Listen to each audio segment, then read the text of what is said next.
What is going on, guys? Welcome back to the Cinema Wave podcast. We are here with another episode covering the new body horror film Together, starring Dave Franco and Alison Brie. My name is Zach Miller. I'll be one of your hosts today. I'm also here with Liz Seiko. Hello, everybody. And Vinny Albano. Hello, hello. Thank you guys for being here. I'm really excited to talk about this movie. I think it was probably not at the top of everybody's list for the year, but it was making some waves critically for people. So I think that it's one of the films that should be on everybody's watch list this year. Liz, let's go into first thoughts on Together. What was new about this film with body horror for you? Yeah, I agree. I didn't really know anything about this film until obviously Sundance happened and it really started getting attention. It got picked up. I'm a big fan of Alison Brie's, obviously Dave Franco. Everybody knows him too. And so I knew that this at least was going to be entertaining.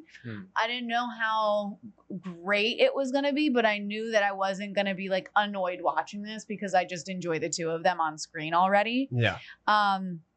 But I had a really great time watching this movie. I think that we are finally back in a time of horror films where body horror is being taken almost as like a very through an artistic eye again. I think we lost body horror in like the early 2000s, and it started just getting very cheesy and like gimmicky. And now I feel like people are starting to use it in just like really unique ways that we're not used to seeing. And yeah, I mean, obviously The Substance was like a huge one that got people more into the body horror genre. And so I think that we're going to start seeing more of this trend.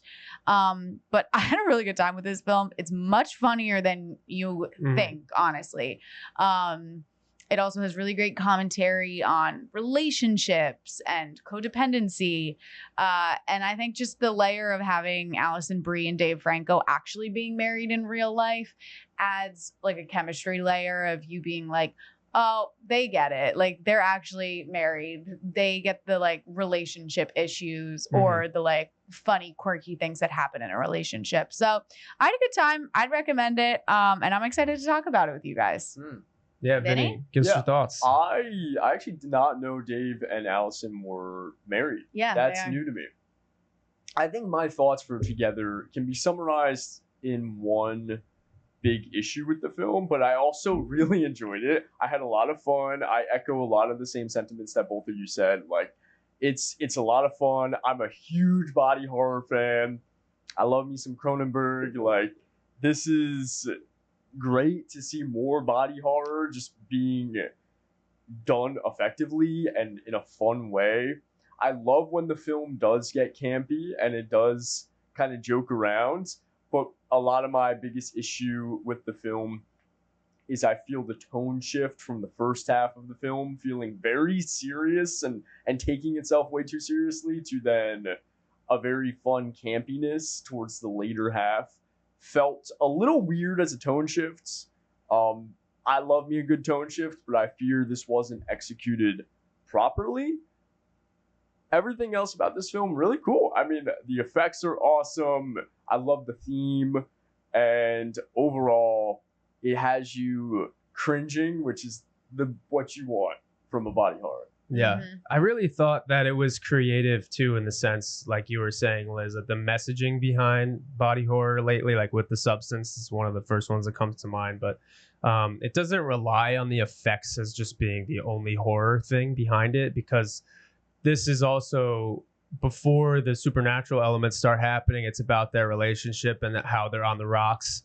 They go through a very cringy scene where she's proposing to him and puts him on the spot in the party, and he's just kind of like reluctantly going into this phase, and it's also flipping the story on its head. And in other movies, it's kind of been like the girl is getting pulled wherever the guy goes, and he's not making his way through life very well, but she's the breadwinner of the family or the couple.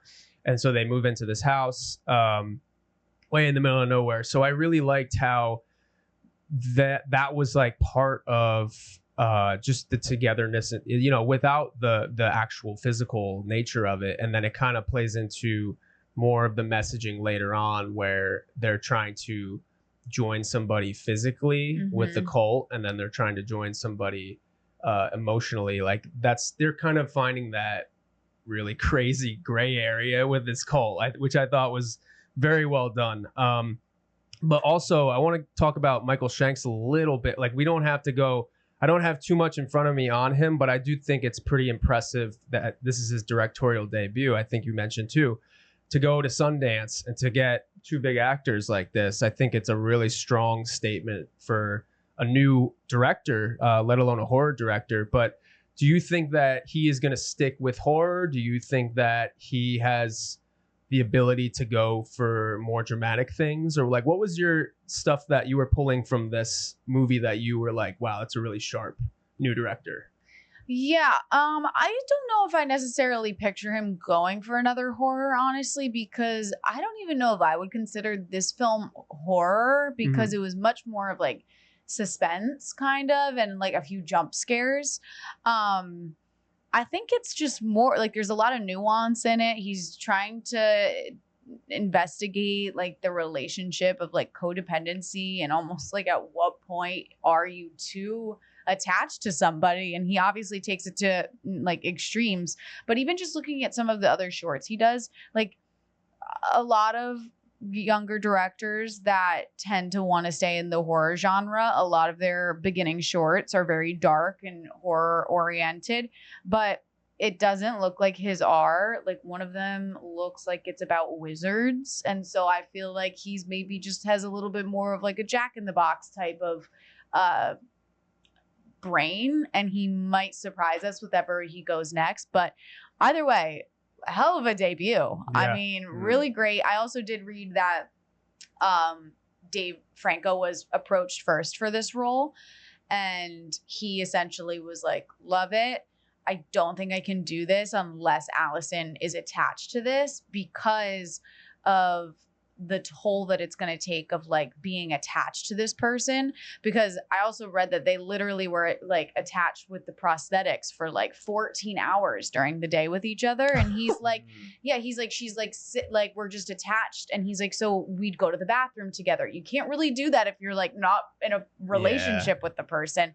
And so he said, he's like, I don't think I can actually do this and make it believable if she's not attached. And then he also said, he was like, I think in order to make this film work, is the audience needs to buy the chemistry of the two, and it can't seem like, oh, they're not meant to be together, because then you're not kind of satisfied with the ending that we get of them being together.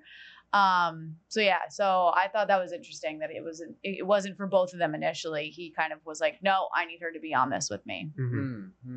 Yeah, do you guys think, because I'm curious where he goes from here.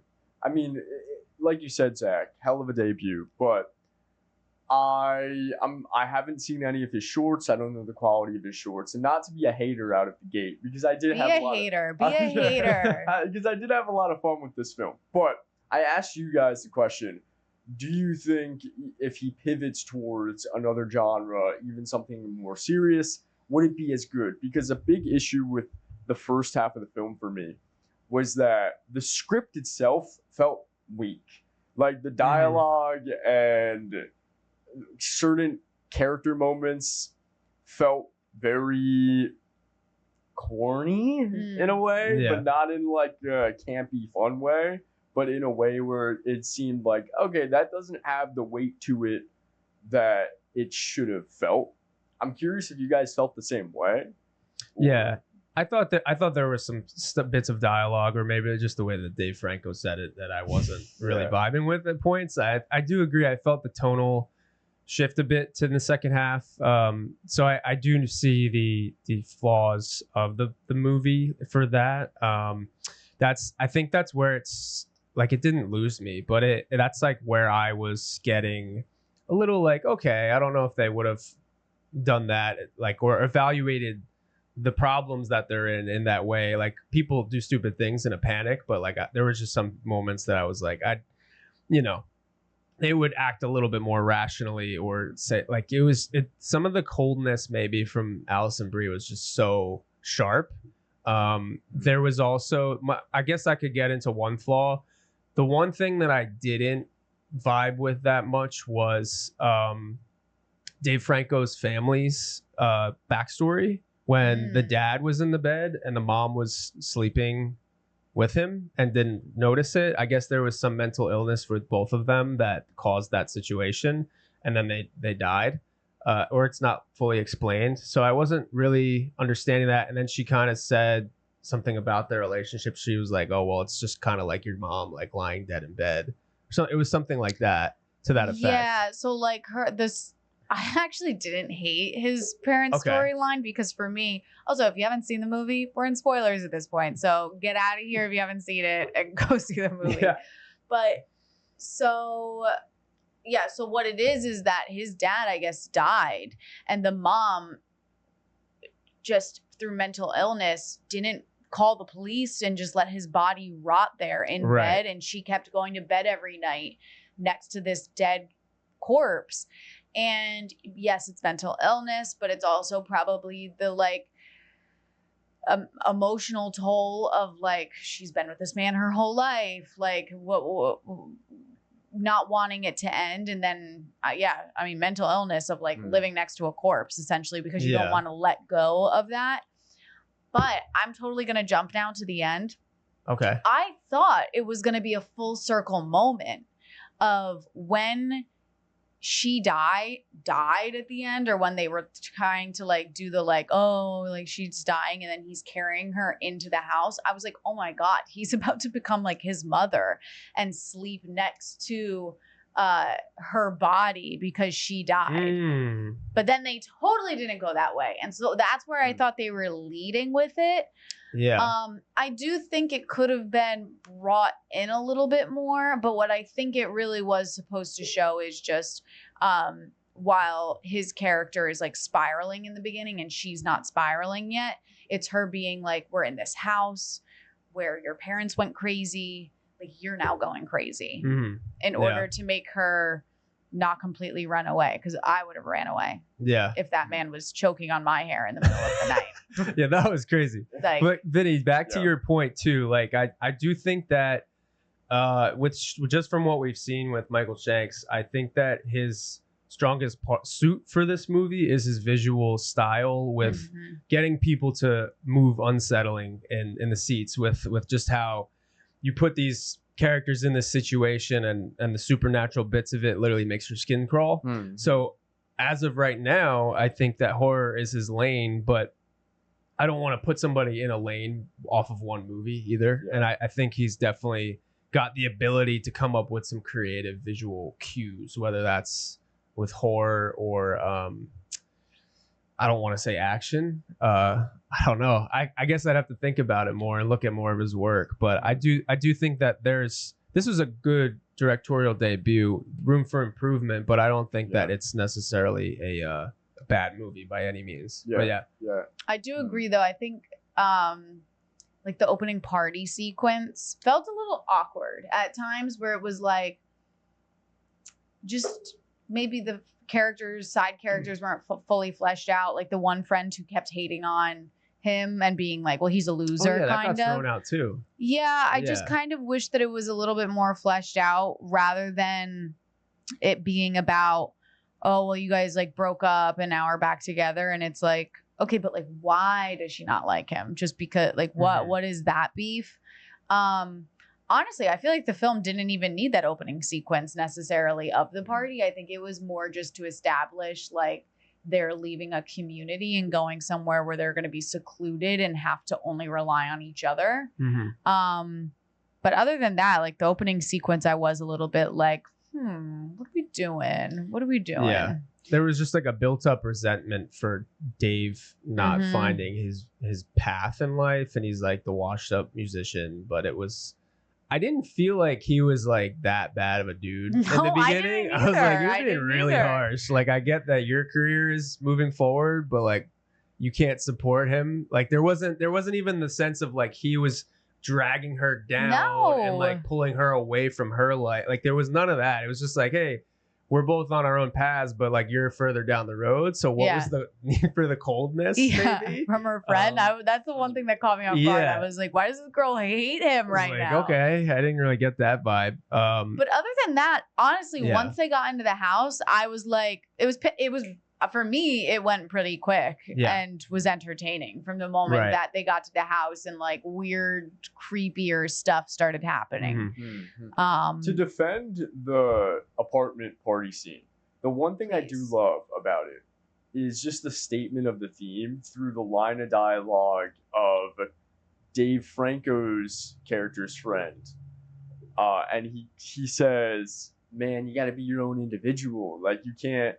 Right. And that for me, like, summarizes why this film is a cautionary tale at the end of the day. Because we already are in spoiler territory. You know, the end is that they are no longer individuals. Yeah. And Dave is the one who makes that decision to come together. Yeah. Pun intended. You're right. He is. Yeah. Yeah. I like that, man. Yeah, I think that's a good call. There are a couple lines sprinkled in throughout that are like foreshadowing or just playing into the theme of the movie. So I think that's a good pickup. I didn't even catch that too. I kind of figured there was some sensibility that was going to come up later with those conversations, but I didn't make the connect. That's awesome. I want to also get into the first instance that we see the fountain of togetherness in play. We see the dogs drink it, which also is like, man, you had to do it to the doggos like that. Poor doggos, man. But so we get those guys and they're locked up in the cage with their owners, and then they hear murmurings in the middle of the night and they're mutated and they're getting together. And it reminded me of The Thing with like body horror stuff where like literally they're like joining together in that kind of sense. And then also like where the dogs' heads are like perking up and they're like aware that something is wrong. First, like animals' awareness to a situation being wrong. But yeah, I thought that was a really early sign that I was like, oh, we're in for a ride with this. And then I saw the trailer stuff too. But did you guys like that they showed kind of what was to come down the line without actually telling you? Like, did you like that scene? Like, do you like that in a horror film where they kind of give you a little snippet of like what's to come? Or would you have preferred it to be like fully blind? You don't know that the water he drinks is going to cause him to now have this reaction. Yeah, funny enough, that question I have pondered for years now. Because one of my favorite comic books tells us at the very beginning what is going to happen to the villain. Like, we start in the future and then we go to the flashback. And for years, I pondered on that question because, one, I like it because, again, it kind of plays into the cautionary tale element of, like, as an audience, there's an impending sense of doom. Like, you know, you are given information that the characters don't know. And as the audience, that adds more suspense, that adds more tension, that adds more, like I said, that impending sense of doom. But then again, there's that other side of me that's like, I would have liked to be just completely surprised, you know? So I think for the purpose of crafting a overall more well-rounded story, I like the opening sequence. Okay. Then again, I would also like to see a film where that opening sequence is completely cut and it's like a complete surprise. I'd be curious how I, as a human being, would interact with that, you know, and how I would feel to that. Yeah, I think knowing the lore of the pool provides suspense because you know what's coming. You're like, who's going to be the next person to drink from it? But if you have, like, let's just say they're getting haunted by somebody that is like half and half. And then you're like, what the hell? Where did this guy come from? Or like, what's going on? Without the pool. And then there's more mystery because there's more questions and that kind of thing. So I guess it's more of a preference with story structure. I guess it depends on the film too. Yeah. If it like can actually be achieved well.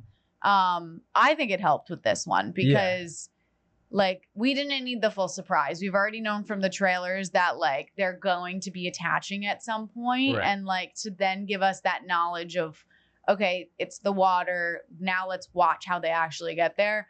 I think it was good. Yeah. Mhm. Yeah, it's nice when like you also know that they shouldn't be drinking the water, and then you're like, oh, you dumb idiot. Like there's that little like sense of, Yeah. you know, like, Which, oh, like, what are you even doing? taking like the like I don't even know, like hauntedness out of the water. Who drinks water from like a Underground random ass pool. underground? Like literally, who does Yeah. that? Yeah. Yeah, so that was nice. Like that was just a cool aspect. And then they wake up in the cave and they're starting to get glued to the floor and then went to each other, Mhm. which I thought was a good thing. It was a nice touch with just the beginnings of it.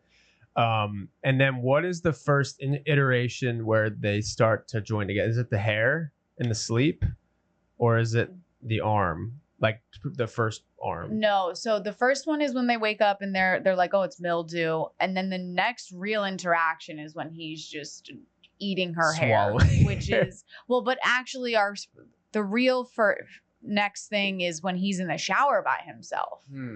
Oh, right. And he's getting thrown into and he's like going in the direction that the car's going in. I really loved that shot. Yeah. I thought it was so cool.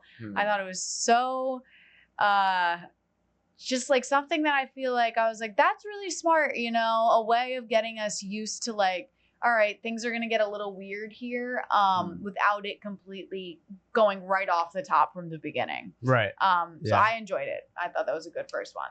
I liked maybe we could talk about some of the bits too, with just how they're getting stuck together. Okay. So there's let's see, there's the hair, there's the bathroom scene and the stall.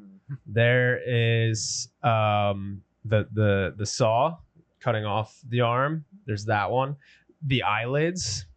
Which one was like the most unnerving for you both?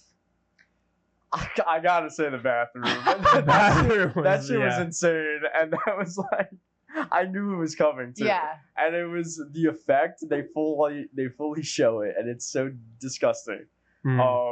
But I also love how it's edited. Like, funny enough, because there's a moment where the sound cuts off, and then we just cut to a close up of Alison Brie, and she's like, "I'm sorry," and puts her hand over his mouth.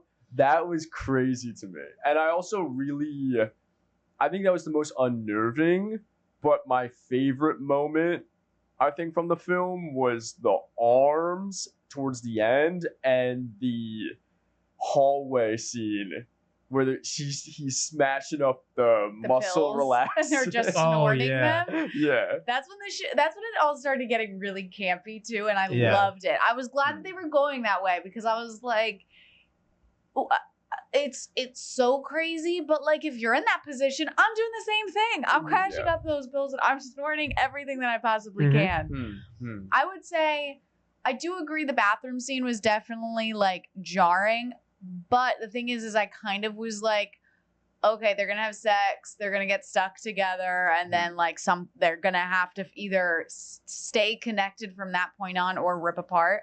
I'll be honest, the hair scene for me really not scared me, but like I just couldn't figure out from this sound what was happening because it's just her looking around, and I was like, what is he? I'm like, what is he doing? Like, I'm trying to hear the sound and like just watch her sleep, and I'm like, what is that sound supposed to be? And then the shot of him like with her hair in his, I got nauseous a little bit. I was like, ew, there's nothing that that was for me was so gross. So I would say that one shocked me a little bit more because I didn't expect it. Yeah. No. What do you think? The hair, I don't know, man. The bathroom one was also like when she looks him in the eye and she's like, "I'm sorry, man. It's gotta happen." I was like, "No way!" Like I would have been out of there. I mean, for many instances before that, but damn, she was willing to. She had to do risk what she it had all. to do. Yeah, save her job or save your future family. Like I don't know. Like that was a desperate call, desperate measures. Yeah. But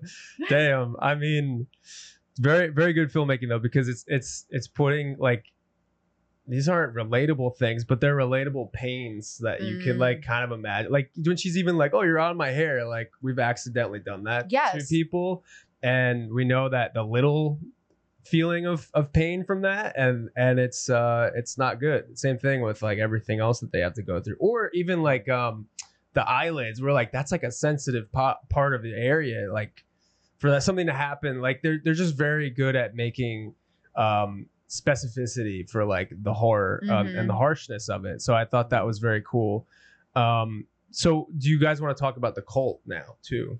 I do. I want to talk about, what's the character's name? Jamie. Yeah, Jamie. Mr. Jamie. Mm. I want to talk, his character actually intrigues me the most, like story-wise, because when we first meet him, he's coming off as a very kind of forward coworker who seems interested in her. Mm-hmm.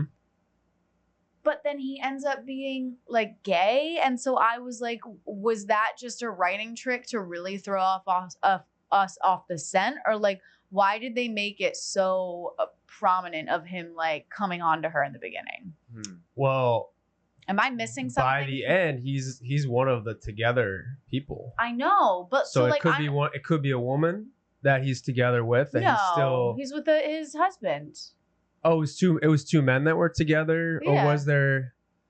From the video. Maybe I'm thinking of the hikers. Maybe I'm thinking you're thinking of the hikers. No, okay. I'm thinking about when she first meets him at work, and like he comes off very creepy. Okay. Which, like, I'm just trying to think from like his point of view, like why? Like, it's not like he's trying to get her in that cult yet because he doesn't know that they've gone down there yet.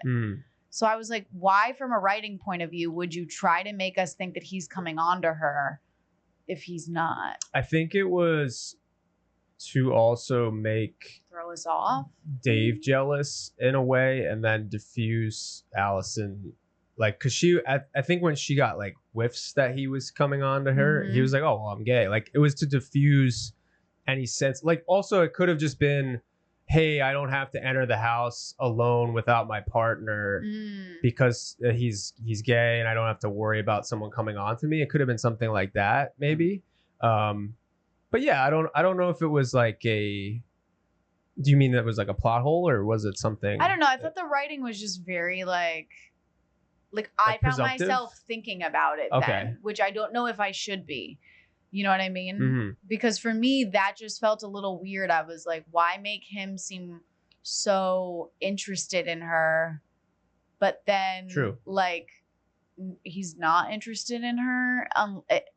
And then it's like, I could understand him trying to get her to be a part of the cult, but he's not trying to get her to be a part of the cult. They just happen to drink the water. And then when he finds that out, that's when he's like, hell yeah, I'm going to speed the process along. Maybe it was also just like the proximity to the well. Like he was like, they're a top candidate. So I'm just going to try and get them. Yeah. And their church was already like burned down and like everything. So they only had the hikers and they were rejecting it in the underground, which was also crazy with the goriness of that.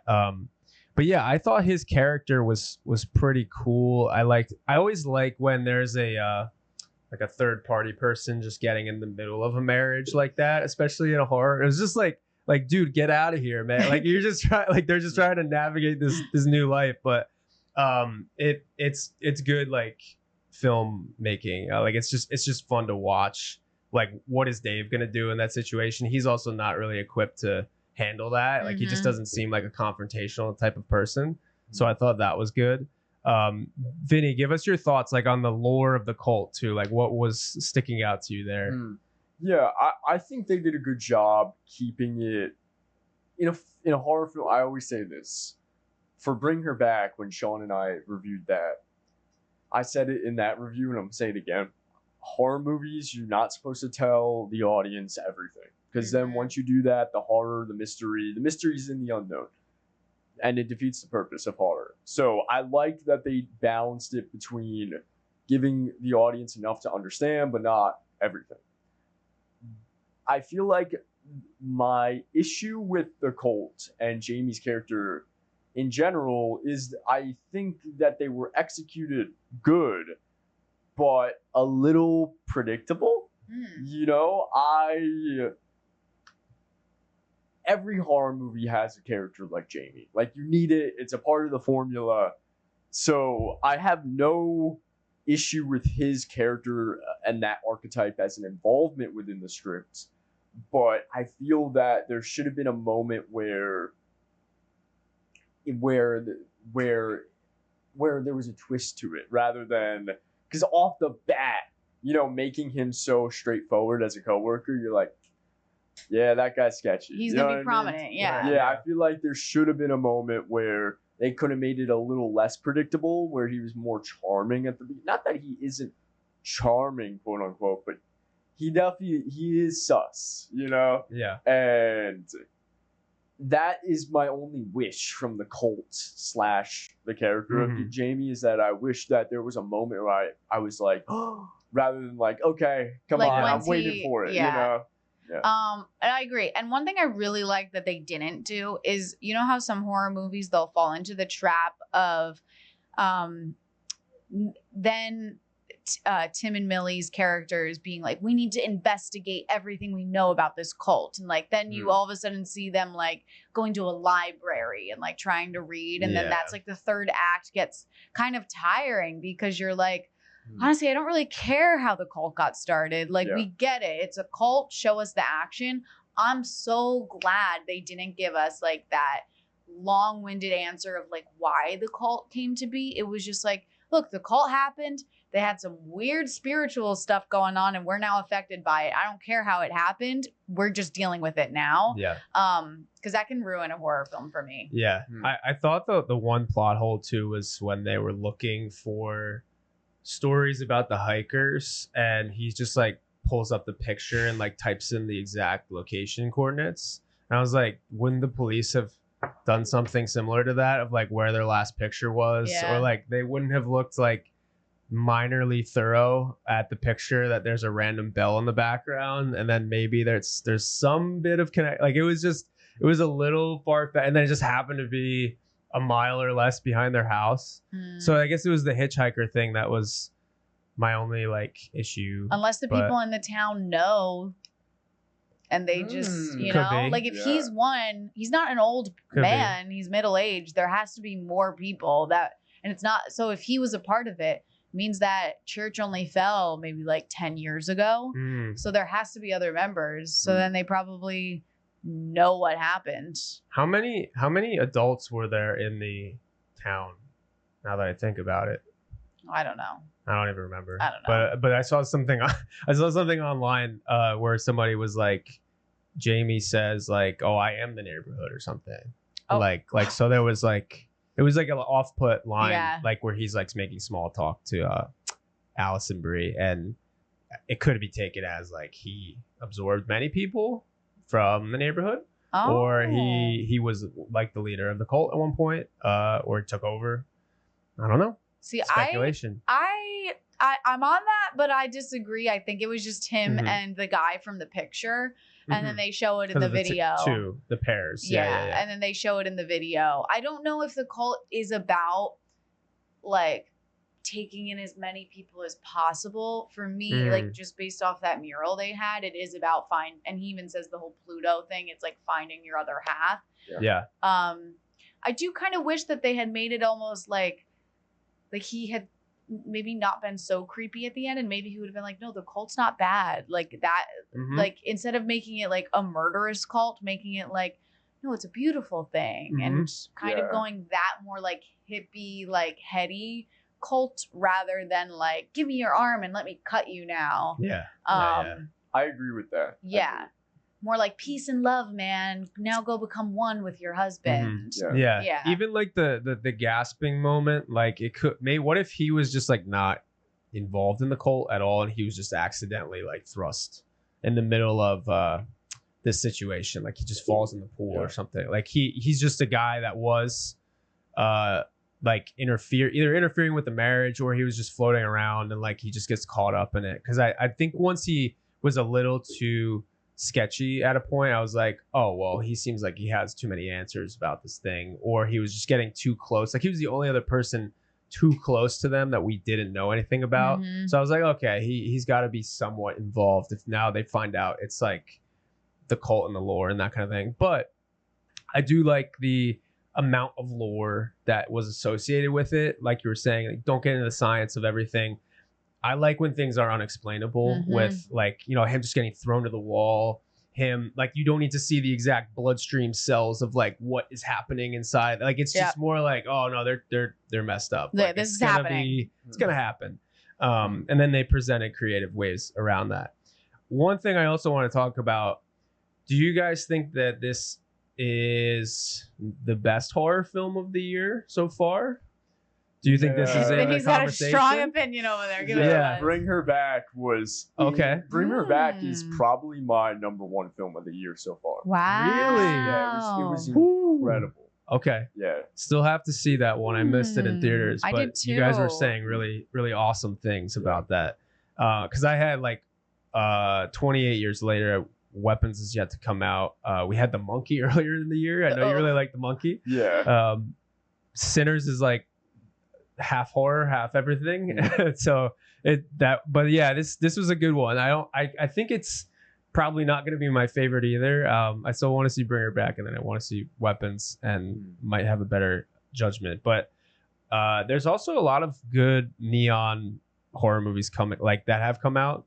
Presence, I think, was like the end of last year. This year is a different distribution date, and then The Monkey. And then another Mike Flanagan horror movie is coming out called Shelby Oaks. So neon's been attacking a lot of genres and stuff, which I really, really like. But yeah, so body horror, just final thoughts on the film. Where do you see body horror sticking around? Do you see this messaging actually resonating with people with the Oscars, with the substance? Do you think this could get some screenplay, one award at the Oscars? It might be tough, but I don't know. I do think so far we're already over halfway through. I think it's a little bit weak of a year for films as of right now. I mean, we haven't gotten into the heavy fall time, but as of right now, I think it's a little light. And so I could see if some other things aren't as creative with their art design or makeup. This could be just getting kind of a throw for the artistic take on making their arms stick together. I mean, just the body art they could get a nom for. I don't think the screenplay is strong enough. I do have a good time. I think this film is a lot of fun to watch. I think it's really a tight film too. It's throwing even just random things of when she's at the cult guy's house and then they cut to that random shot of Dave Franco in the woods watching. I was like, what? Oh yeah. It just made me laugh.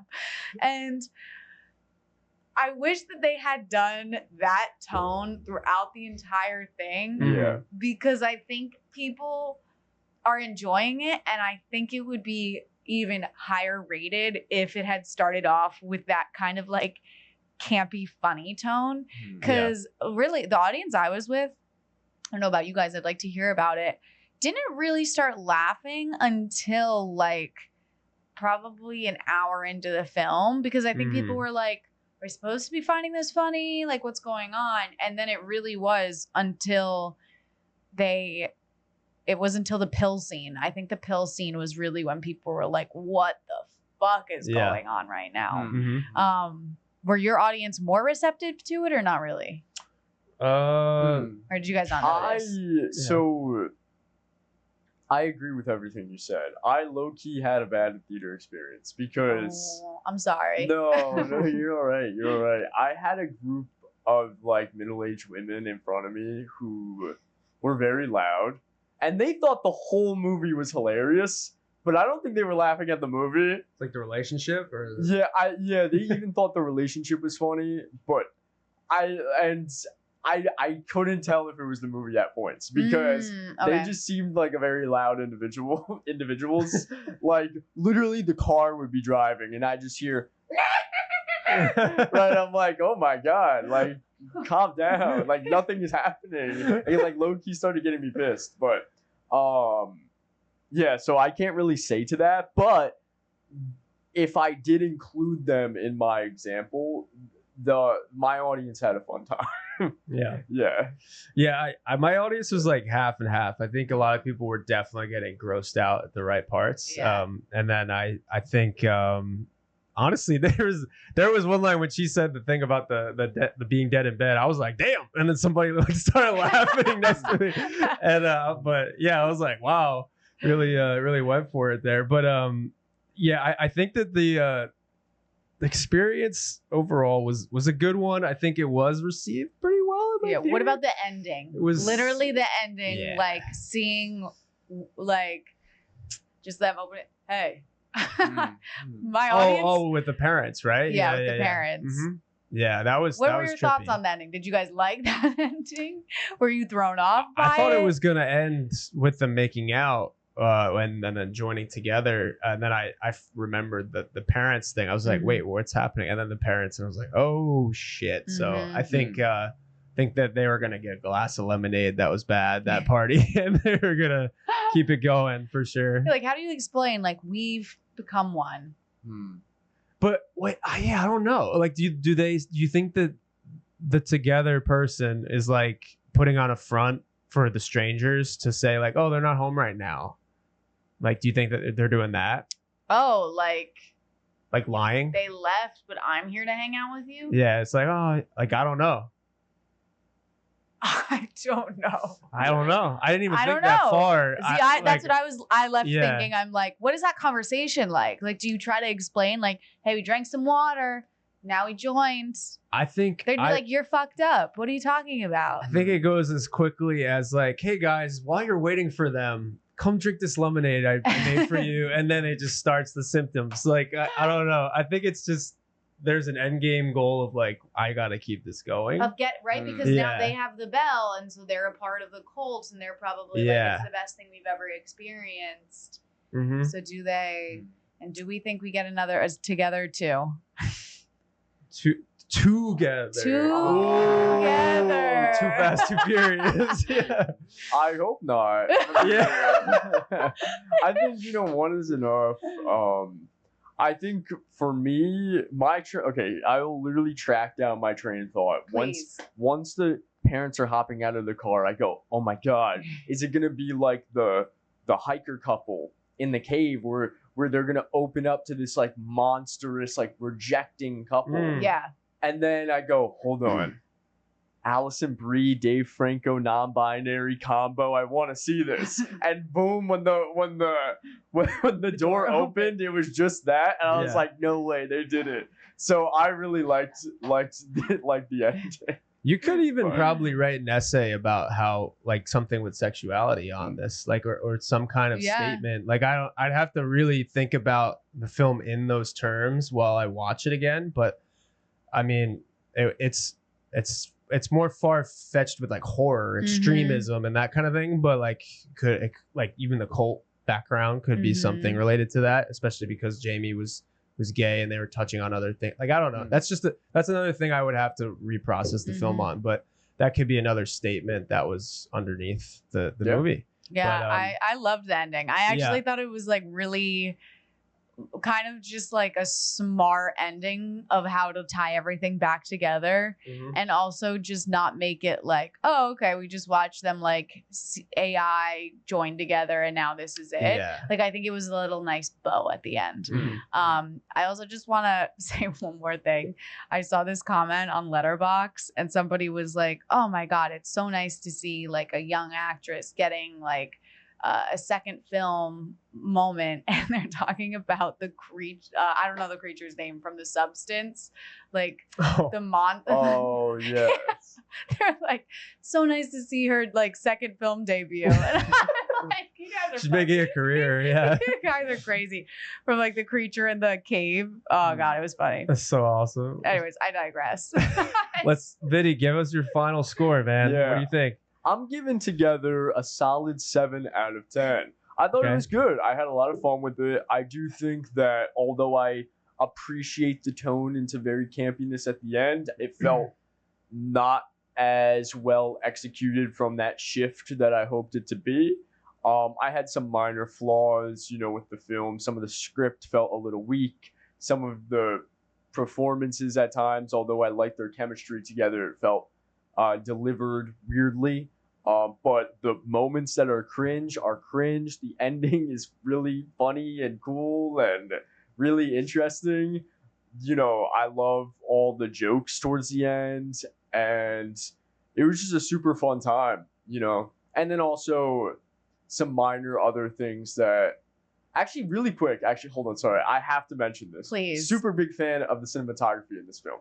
Jermaine Micking. Sorry, hold on. Jermaine Micking is the DP to this film, and to go back to our discussion on Oscars, I don't think it's going to get anything other than maybe a special effects Oscar, and then possibly a cinematography nom, just because I love the way he just shoots all the sun rays. Like, he just floods the light through windows, and it's always like this super orangey yellow glow backlit on all our subjects. Big fan of that. Big fan. Robert Richardson's one of my favorite cinematographers, and he does the same thing. So I had to mention that. Possibly a nom for that, but honestly, I don't even think so, because the Oscars kind of lean more towards bigger cinematography, like Dune and everything that Deakins works on. So we'll see. But yeah, solid 7 out of 10. Had a lot of fun. Yeah. Liz, give us your final score and thoughts. I had so much fun watching this movie, a lot more than I expected. I would say I don't know if I would enjoy this film as much if it wasn't starring Dave and Alison. But I had a really good time. I think that this is kind of a movie that you should watch with more people. With friends, it kind of just reminds me of like when I watch Bodies, of like, it's a fun one to watch with other people to like get their reactions with it. It made me laugh, and I just liked what they were trying to like talk about and investigate about kind of like an obsessive relationship, and trying to get like as close as possible as you can with the person that you're with. So I'm gonna go a little bit higher than Vinny, because I can kind of overlook the gripes a little bit, and I'm gonna give it a solid 8. Okay, cool. I'm gonna go with a 7. I don't disagree with anything you said. I think I was on the verge of like 7 or 8 territory. But I think it hits all the right beats with what you need in a horror movie. It has those bits where it's unsettling. It's got very good special effects. It's got nice mixed messaging. It never really feels cheap, maybe only with some of the dialogue, but thematically it doesn't feel like it's wasted. I think that it was shot very well. It feels original to the story too. Right amount of runtime, cut queen, it's under 2 hours. I think if it did go any longer, it would have been too much and it would have dragged. I really enjoyed this film. It might not make as of right now, it's probably my top 10, but I think it might not as the year goes on. As the year goes on, but right now it's definitely in my top 10. But nice. Good performances, good stuff. Really excited to see what Michael does. It's just been a good movie. So well, if that's all we got for today, this has been another episode of the Cinema Wave podcast. Be sure to check out our stuff on social media. We're on YouTube, we're on Instagram, TikTok. We're putting all of our social media clips for you guys up there. Help us get to 1,000 subscribers. We're just past 800. We're really excited about that. We're close to getting monetized. We really enjoy doing this stuff for you guys. DJ is going to be covering TIFF soon, the Toronto International Film Festival. He's going to be flying up there and seeing some really great picks for all of you guys. We're also aiming to cover a couple of other film festivals before the end of the year. We've covered a lot of great stuff, so be sure to stay tuned, subscribe to us on YouTube. Be sure to follow us everywhere. We got a lot of great stuff coming, and follow more of our Culture Wave Media Network podcast of the Jersey's Finest podcast. We got a lot of great entrepreneurs and artists that we have coming in. Really exciting stuff. So be sure to follow us on all of our socials. Just signing off, I'm Zach Miller. I'm Liz Seiko. And I'm Vinny Albano.